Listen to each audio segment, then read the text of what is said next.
yeyote iliyotumwa kinyume chetu itakayo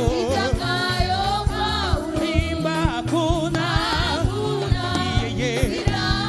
silaha iliyotumwa itakayo silaha yoyote iliyotumwa kwa njia moja au nyingine itatawanyishwa kwa njia saba. Haitafa silaha yoyote itakayo kwa njia moja au nyingine itatawanyishwa kwa njia saba.